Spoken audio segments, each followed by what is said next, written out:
am here with the lovely Shelly Leatherman, and thank you for being here. Thank you for having me. Thank you. We start off with a salute. Yes, salute. Salute. She was asking me what kind of wine I was drinking. I was like, it starts with a B. Bourbon. Buffalo. Buffalo. For all you Buffalo Trace executives out there. There you go. I usually just don't give props like that, but I have to because it's the best bourbon to ever live. They had a year, totally going squirrel right now. Yeah. They had a year wait on the bourbon run from Kentucky. Well, I'm not far from Kentucky. You're not far. From Kentucky. 30 minutes? Yeah. And that bourbon run is like you have to sign up a year in advance. And I was just like, man, are you serious? And I don't want to go there if I can't get the full experience. That would be cool. Have you ever done it? No. I got bucket list stuff going on. Yeah. I got to do the Kentucky Derby. Yeah. Which I need to do that too. I haven't done that yet. We were talking earlier about I've done some derbies, not Jeff. that one. Another shout out to Jeff Ruby's. Yeah. There's like 8 of them, but oh my gosh, what wonderful people! I mean, they made me feel right at home. Obviously, I just sat at the bar and had a ball with everybody. Was getting ready to get up there and jam. Yeah. And then they said, "Well, I think somebody sued us a long time ago because the lady got up there intoxicated and fell off the stage and wanted to." I'm like, "What?" Oh my god! I said, "Dude, I've had one drink." I said, "It's okay, though. No big deal. I'm good." But I heard Jeff Ruby owns like 5 horses. Really? He's in that. So I could see that. Yeah. Well, it's just Kentucky Derby, got to do it. Yeah. But we're here in Nashville. We are in Music City. Was lucky enough to go to the CMAs a couple months ago. Yeah. And it was last second tickets, so next year I'm going to do much better on the seats. Yeah. But I could make out who the artists were. No, joke. They were good. They were really good. Yeah. It's been such a whirlwind since I've just been here for the last 72 hours. Grand Ole Opry. I mean, my mom told me that I went there when I was 8 years old, totally forgot. But then when I got there, I was like, this place feels familiar. Yeah. Jelly Roll, Ashley McBride, Red Farron, I think what is his name? I hope I got that right. Brandon Lake. Yes. Yeah. I mean, it was like unbelievable. And we talked about this in a previous the previous interview. Just the culture, the appreciation, and the Opry was from all around. Yeah. The tourist, this being a tourist destination, but such an industry destination. Mm-hmm. And you have survived. You have thrived. Have. And you want to survived and thrived. You survived and thrived, and people, I can promise you, the viewers, they want to know how you did it. Yeah. You talked about it, touched upon a couple things, but expand on that. There's only one way to expand upon that, and that is the grace of God. I mean, honestly, Amen. For real. I mean, I think at the end of the day, when I came to Nashville, it's a crazy thing. Like, I got plugged in Nashville at one of the top studios in the world, which is Dark Horse Recording, when I first came here. And that all happened before I even came to Nashville. I basically volunteered my time to do some work for a dog rescue league in West Palm Beach. They were cutting a song for the dog rescue league to use as like a commercial. And they wanted someone to cut vocals, and I was able to help do that. And then they also wanted someone to film, which, I work in the production world as well. Sure. And so I came in and I did, I filmed for the whole day for the rescue league. And lo and behold, the guy who owns the dog rescue league used to work at Dark Horse Recording. I had never heard of Dark Horse at that point. I had no idea what I was getting myself into, no clue. But I told him, I was like, I'm moving to Nashville in 2 weeks. And he goes, oh my God, I just moved here from Nashville. And I was like, wow, that's cool. He said, yeah, call me when you get there and you get settled. Let me know how it's going for you. And I was like, okay, cool. And so I forgot to call him, but he called me. And he says, hey, I'm just checking in, like, how's Nashville treating you and this and that. And I said, well, I went to school for audio engineering and music production. And I told him, I was like, man, everything's full band here. And unfortunately, at the engineering school that I went to, they never taught me how to mic a drum kit. Can you believe that? Yeah. And I was like, it's full bands. Like, I got to know how to mic a drum kit. And I was like, so I think I'm going to have to go back to school. And he goes, oh my gosh, let me connect you with Robin Crow, who is the owner of Dark Horse, but also runs Dark Horse Institute, which is a school for production and engineering. Oh, cool. So yeah, super shout out to him. Love that guy. But yeah, Robin, he said, I'm going to give him your number. I'm going to have him call you. And I said, okay. So Robin calls me and he goes, well, why don't you come over and just take a tour of the studio and that sort of thing. And I went over and I pulled into this place. I did not do my research. I did not do my research at all. Sort of like on this podcast. No, yeah, I was like, I just pulled up and I'm a busy person, so I'm like, I always keep myself busy. So for me to stop and have time to actually sit there and dig into like what Dark Horse recording was, I didn't even take the time to do that. I didn't have time at that time. And so I pull up and I'm like, oh my God, this place is incredible. It's beautiful. It is. I go inside. I'm thinking I'm going to be there like an hour. I spent 8 hours that day. I was so infatuated with the studio and what he had built that I wanted to know every detail. I was like, well, how'd you do this? And how'd you do that? And I was just like, I was so intrigued. I have to know. I'm a very like inquisitive, I'm a deep person. So I'm like, I started digging like, well, how'd you create this? And like, how did you build this place? And he started telling me all the stories. I mean, basically wore a tool belt for 4 years, building a lot of it himself. And, I was so inspired by that and ended up getting a scholarship to attend Dark Horse Institute. Wow. Yeah, so he calls me like a month after I met him because I continued to go there for a month straight. And I was every day I was like, hey, you want to get together and like do dinner? And I would just sit and pick his brain for hours because such a genius guy. I mean, with what he's built, at that time, this was a studio that had thrived in the Nashville area for over 25 years. Wow. And that's a big deal. Every hit pretty much came out of the Taylor studio. Swift's first album came out of there. A lot of your Dolly Parton hits came out of there. I mean, everything you can imagine, all the way to like Korn, the rock band Korn. They're Christian now. Are they really? I think they're Christian now. Oh, wow, that's cool. Yes. But yeah, like so many. Somebody fact check that, but I'm 90% sure. I don't know if the whole band or the lead singer, somebody got saved. So yeah, I think I'm right about that. Anyway, I think the lead singer. In fact, actually, now that you mentioned that, I think I've seen some of his story being told. But yeah, like some of your best bands. I mean, and then you had Nick Reskalinix there, who has done everybody from Alice in Chains to Foo Fighters. I mean, you name it. Carrie Underwood, they've all recorded there, and Tim McGraw. So many big names, but just a very, very legendary place. So I spent 3 years there. A lot of time, just serving and giving what I could to that facility. Sure. And I ended up being the assistant manager of the studio and for a year, and then I went and managed their school studios for 2 years. And it was just really cool to be a part of that. So that really kind of got me into the Nashville scene on the music side and the studio side, and really kind of just got my feet wet, if you will. And that really just helped me a lot and kind of let me get to know a lot of people in the industry, which really blessed me. There's nothing better. Yeah. There's really nothing better than hands-on. Yeah. Learning hands-on. You can only watch so many YouTube videos to learn how to do something, which, when you're fixing your car or something minor, that's great. Yeah. But so everybody wants it now. They think this is overnight. With AI, it kind of is. The music industry is not going to be able to stop it. They're not going to be able to stop it. No, not Just AI. like they couldn't stop the computer, and they couldn't stop internet, they couldn't stop Google. They're not going to be able to stop. Yeah. I mean, I love ChatGPT. It makes me sound so politically correct on my emails. Simpler. And easier. Yeah, it's probably saved me a lot of relationships because it makes me look smart. No, I'm joking.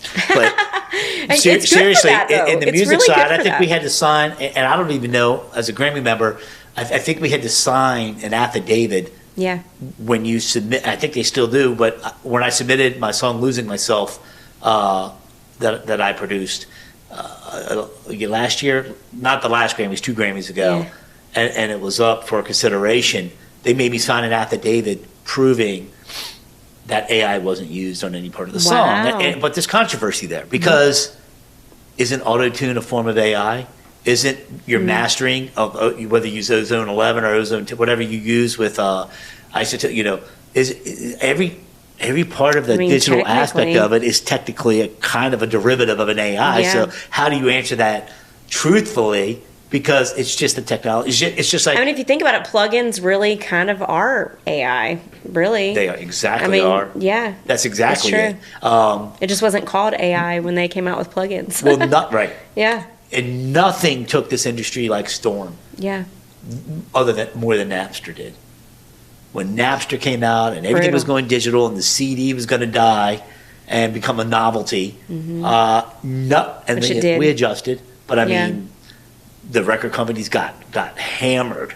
The artists, and we were talking about the artists and what it really takes to get to that next level. Yeah. And it really becomes like we were talking about Kane Brown. Yeah. And how he really, the good old boy system in Nashville, which we spoke about, it is what it is. And there's a certain procedure and certain, nods and blessings you have to get from certain groups. And that's fine. That's great. It's kind of cliquish. Very cliquish. Yeah. And that's okay. Yeah. They've earned that. Yeah. And they put out great products and they got great backing and they're good people. However, a Kane Brown, who's unbelievable talent, I think he's amazing. So good. He hit it so fast, so hard, whether it was TikTok, IG, or whatever. He went viral so fast, and so did Jelly Roll. Yeah. They went viral so fast that it was hard for someone like him, as an example, for them to go through the proper process in Nashville, if you will. And for them to gatekeep. Good. You said it. I mean, but they adapted to it. They adjusted to it, and now they're accepting to it. I saw the man, on the CMA stage. Jelly Roll's killing it. Jelly Roll's from here. So what a great story for the community. Yeah. And which is a great segue or transition into, you said something earlier about how all this stuff at Dark Horse and everything happened while you weren't living here. Everybody wants you to live here, be here. That's how it was when I was in Orlando. Yeah. And doing what I did down there for 20 years for the biggest theme park in the world. You had to live there. There was no way, when I was young, I was like, oh, they're going to fly me down. I'm so good, whatever. It's kind of like they don't want you in unless you have made the sacrifice to actually be here. That's right. And be a part of it. They're like, you know what? We're all here making the sacrifice, and we're away from our families. We're away from the things that we, would sometimes rather be doing to be here in this, and we've done this. And so if you're not willing to do that, then they're not really willing to give you a chance, to be honest with you. No, you can't blame them. Sometimes you can't blame. Why are they going? It's the same argument they're making about people not going to the office anymore. All of a sudden they have to go back to the office. Well, wait, if I have to go to the office and work, well, luckily I don't have to. My office is my studio. But but what I'm saying is, if somebody else has to go to the office, why shouldn't they have to go? And all of that. But which is interesting. Would you take living downtown by Broadway, downtown Nashville, versus Leaper's Fork or Franklin? Or the Brentwood, or the outside, if you could, afford your beautiful house, perfect. Because I got friends living in all those areas. Yeah. What say you? Okay, so there's two ways I would go about that. First of all, if you're single and you're trying to just enjoy life and that sort of thing, downtown. Definitely downtown, because you're in walking distance to everything. You're gonna enjoy more of just getting out and about and like being around other people.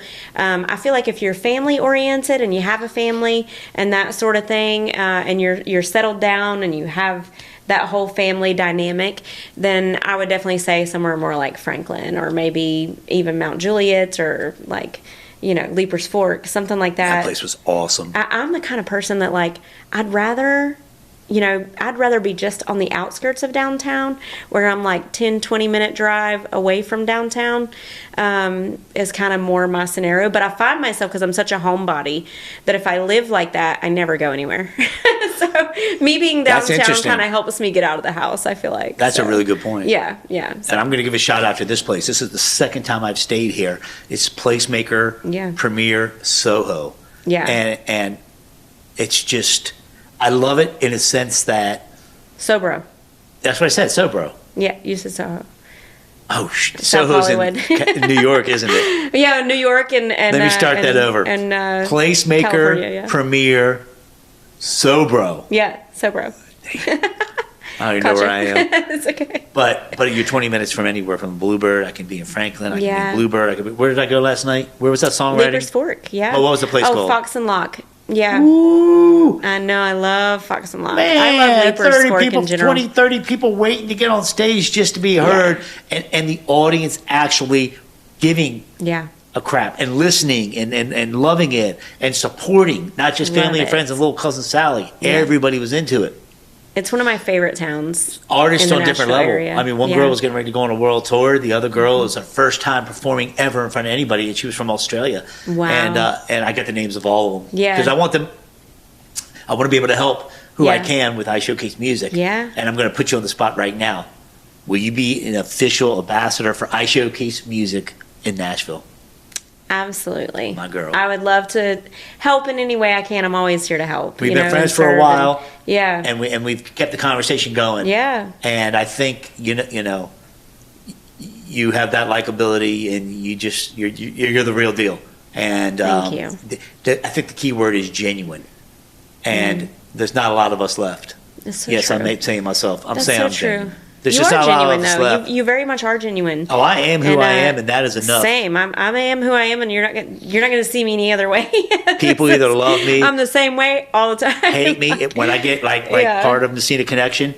I start talking politics. Yeah. Ooh, ooh! I get online and I just fire people up because I'm always right. Always. No, I am. That's Tammy. Remember I told you? Y'all got to check out my wife's podcast, Ask Tammy, because she knows everything now. I didn't think. I mean, we got tens and thousands of followers following her. Yeah. And she's like, I don't know if I want to do it anymore. I said, you got to do. You got fans now. Yeah. Anyway, I went to squirrel again. I love it. So, Nashville, I'm really, really thinking about making this a second home. I got a lot of support, and you being part of that support, so thank you. You're welcome. And you guys, what we were talking about earlier, I don't want to, talk about everything, but we got some big things planned, and the key is this: being able to take care of bills, being able to survive, and also being able to keep your mind free enough to stay creative. Yes. And as I don't know, I don't even know how old you are. I know I'm older than you. Yeah. Way older than you. But I'm not old. I'm young. Exactly. How young you are. Don't let the gray hair fool you. At the end of the day, it's being able to get into that space, and that was part of what this week was. It was business, it was networking, it was meeting people, shaking hands, kissing babies, having a great time, being creative, but also like a self-retreat of being able to reset. And what better place to do that than Nashville? It's so great. I love it here. I mean, 9 years of being here, it has just... I feel at home. I don't know. There's a certain sense of peace I get here. But there's also, it's just this majestic feeling here in the music world that I can't even explain. Can't emulate it. I think it's a spiritual thing, too.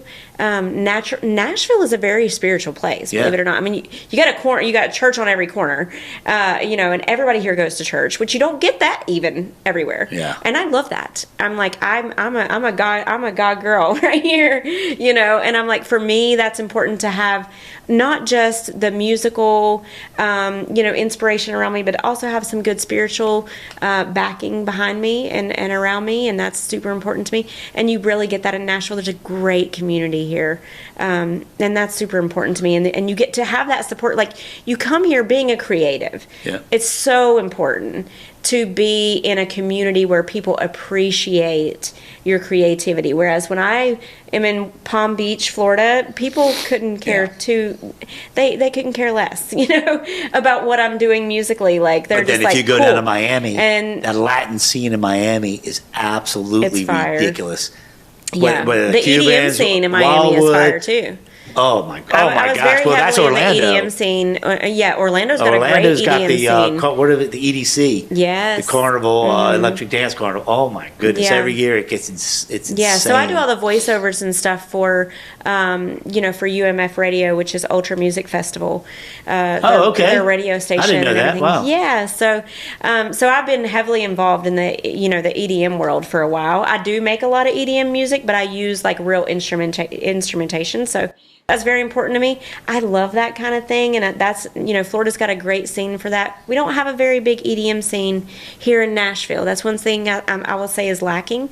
I'd like to build upon that, but it's a great place to be. It's a great place to live. Country, rock, pop. Yeah. Reggae. Yeah. I mean, I will say reggae has fed me since I've lived in Nashville. My biggest clientele base in the studio as an engineer, recording bands and artists, has been reggae music. And no one would ever look at Nashville and think that. It has put food on my table for years. Yeah. That's right. You said you did an interview with the Wailers? Yeah, I recorded an album with the Wailers, which was Bob Marley's band, and Morgan Heritage Band. I've worked a lot with them, and Gramps Morgan, who is a phenomenal songwriter, producer, he has the Morgan Heritage Band heritage, which is just incredible. He's a great performer, great singer, great songwriter, great producer. He's great at leading, on the production side of things, and I love working with him. And he's brought a lot of clientele to me, like Allie Brooke from Fifth Harmony came through him. Just some phenomenal artists. Amy Grant, which I was able to record through him. I'm a big fan. Huge fan of Gramps and huge fan of Amy. I grew up teaching myself how to singing Amy Grant's songs, and especially the song "Baby Baby." When I was a kid, that was like a huge hit. I forgot what song I used to play on the piano of hers. Yeah, it was pretty phenomenal. But I forgot the name of the song, and I'm ashamed of myself. But and it's funny because I go on Broadway and I look at these people, these good musicians. I bet it was El Shaddai. Yes. Yeah. Oh my goodness! Now that you're 80, that was 80s, 90s, early 90s. And El Shaddai. I used to jam that song on the piano. Yeah. That was a great song. I go on Broadway and I look at these, musicians. Mm-hmm. Some very good, some exceptional, some not so good, whatever.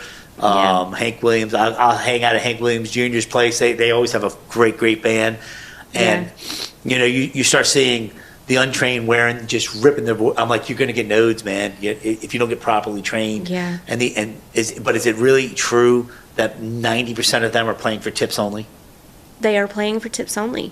That's why I refuse to do the whole Broadway thing. I mean, I've done it, for for CMA Fest and different festivals. You're not looking down upon it, but it's I'm not looking down upon it, but I feel like it's a thing that I feel like that's not showing the respect that artists and bands deserve, and they need to get paid. They need to feel that they are of value and that they are worthy of getting paid, because they are. Most of them out there have been working their whole lives for this and worked their tails off to be where they're at vocally or musicianship wise, and that's a very important thing. Like, why are these bands or these bars not paying them? Or they might pay them like $100 a head. Well, why hasn't there been legislation put in place like Florida? Florida entertainers have to be paid within 7 days. Yep. And it used to not be like that because certain parties would hold it. You can't survive as a musician. You cannot survive. How are these? And you know what it is? I can answer it. It's supply and demand. Yeah. So there's like I told you, there's so many people here doing guitar, songwriter, and players in line just to be heard. Yeah. So there's such a surplus of people willing to do it for free.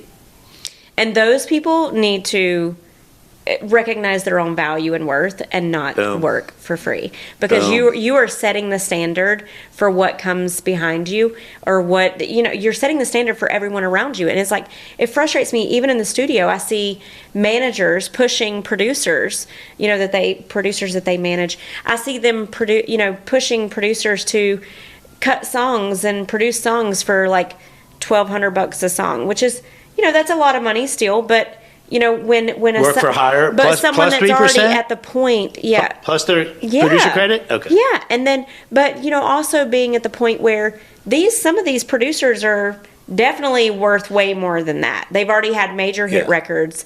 They've already done really incredible things, and these producers are like, no, you need to work for less. And I'm like, no. Their managers are saying that you need to work for less, and I'm like, who are you? Like, you're just the manager. For you to come in and say, he's the one doing all the work, or she's the one doing all the work, like, they need to be paid their worth and their value. And if you've already had those hit records and you've already had some success of working with bigger artists, the discography. Yeah, you have the knowledge and the willpower and the discography to go along with it. That's huge. It's the same in DJ world. I mean, in DJ world for 30 years. Yeah. I've worked hard and I've earned. First of all, if you're a pain in the ass, I will not do your event. I will not DJ your wedding. I don't even do weddings anymore. If I do 3-4 weddings a year, not that I'm not willing to. It's just I've hit the ceiling with that. Yeah. But my price is my price, and if you don't find the value in me, then I am not the one for you. Exactly. I am perfectly fine. You got to be able to walk away. You know what it's called? I'm gonna look into the camera on this one. You ready? Yeah. It's called the power of no. Once you learn the power of no, and you do respect your own value and what your self-worth is, you have so many things open up, because it breaks my heart, because what I get from these musicians there on Broadway is they want it so bad, and they're working so hard, and they're just wishing and praying that one person's going to come in, that one executive from Music Row is going to hear them, but they're not valuing themselves. No. They're not valuing themselves. No. You have to see your own value. You have to have your own self-worth. And if you don't have that, that's gonna bleed into every area of your life. That's your finances especially. But it's gonna bleed into every area of your life. So you gotta stand up for yourself and have some self-worth. Have self-worth, self-respect, and put your foot down. Set some boundaries and set a higher standard for yourself financially. I think we just wrote a song. Yes. What should we call it? It doesn't rhyme. I'm good at rhyming, though. There are no rhymes to it. I can drop a beat. Yeah.